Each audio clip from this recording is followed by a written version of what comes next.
Well, hey, friends, David Nuno here, TexAgs Rewind. Great weekend for Aggie athletics, everybody. Golf, tennis, baseball, basketball, you name it. Fun to talk about. We did that at the top of the show with OB during the Go Hour. We did it throughout the show. Schloss joined the show. He had some great words about the sweep this weekend against Seattle U. We had Coach Buzz Williams in here, and I like how the headline says the Tiger King. Just ask all the Tigers this year. The Tiger Slam, as OB mentioned. And Billy Liucci. Busy weekend. We talked to him about everything happening. It is TexAgs Rewind. If you aren't a believer now, you're never going to be. True. It's true. And you look at this game tomorrow night against Tennessee, and I think it's their biggest game since they beat Kentucky on this date 7 years ago. Tyler Davis put back at the buzzer, and they ended up sharing a SEC championship. Now, obviously, if they get by Tennessee, Alabama becomes Alabama. But you've got to – Tennessee is your biggest obstacle, and I don't know where they're going to be ranked today, but Tennessee is your biggest obstacle until Alabama. And if you can get by Tennessee, then you have a great chance. You still got work to do, but you'll have a great chance to be hosting Alabama with the SEC championship on the line, or at least a share of it on the line. And it becomes the most important game since that, maybe even bigger than that Kentucky game. But as of tomorrow night, that will be the biggest game since. Yeah. And speaking of Kentucky, they are, 3 games back in the standings? In the SEC standings? I believe they got 5 losses. Is it 3? Yeah, I believe they have. So you have a nice, comfortable lead. You knock them out with a win.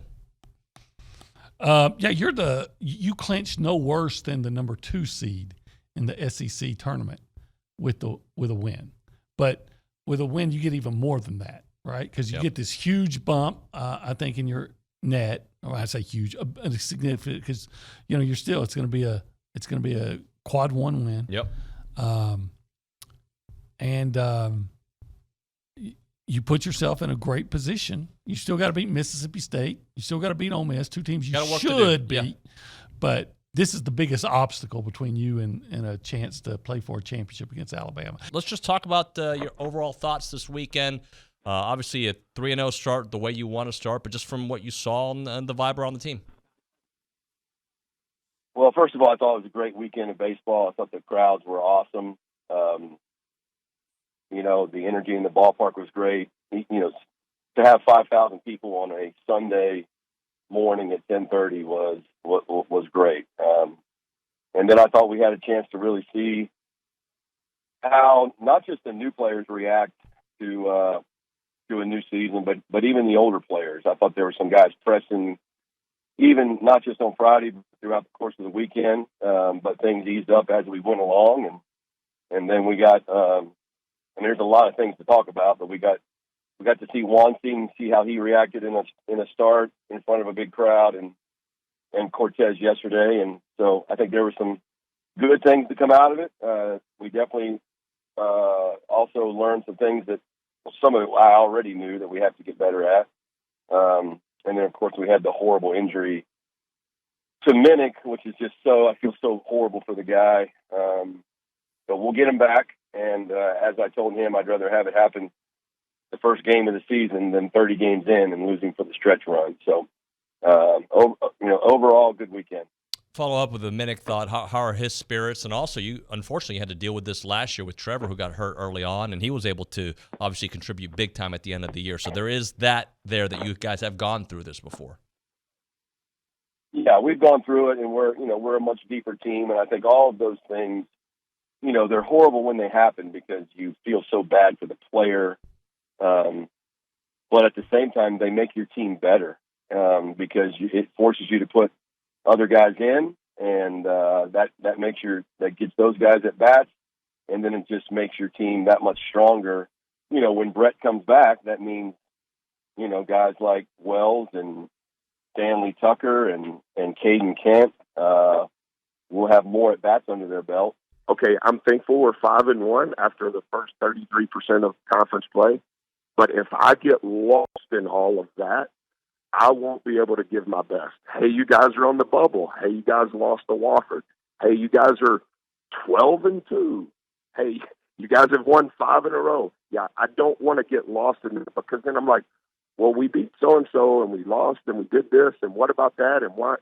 I just get twisted up, and it's because I'm immature and my brain is chaotic on, there's a portion of me as a human being that I want justice, if that's the appropriate word, for our players. And I want justice, if that's the appropriate word, for our team / department / institution.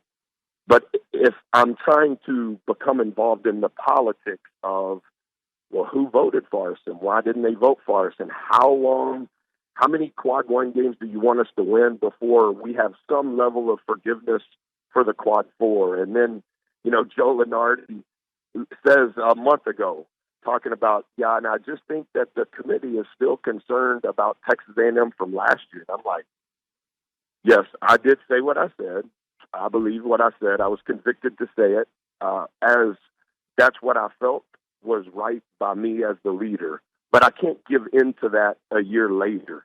And so I've just tried to live like a monk. I've tried to live like a hermit, and as best I can. I'm not going to take our players' phones. We're not going to do all that. You still have to live in the world. I heard one of your guys on the fan show the other day talking about this current batch of students. They've kind of really restored like this culture of like when you and I were in college, and Kay Nagley's one of these. You go to the games and you support the teams and you get fired up for the teams. And yeah, you expect them to perform a certain way in return for your loyalty and allegiance, but they don't have to win championships. Like if these teams are just tanking and not effort, but A&M teams don't typically do that. And certainly these coaches now, it is the combination of the coaches, the style of play with which most of these teams play with, the current batch of students, who are very excited about Aggie sports, and they're all active on social media. There's so many cool accounts, students and what they do. I love the Barstool A&M account. Yep. A lot of Barstool skew one way. They don't. They're fun. They're irreverent, but not to a point of being silly and stupid. They're just. I enjoy that participation, and a lot of it's due to social media.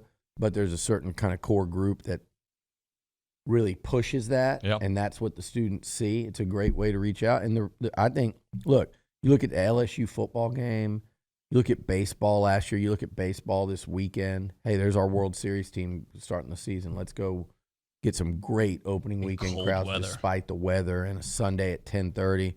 But, man, what's happened with basketball, and we've had a couple coaches come through that certainly complain about attendance, and I always say it is attendance in this part of the country, the South. All right, friends, make sure that you comment, like, and subscribe. Do all the cool stuff that you know that you're supposed to do. Like the show. Nick, any parting words? No, David, I don't want you to do anything. All right, thank you, Nick. Appreciate you. We'll see you next time.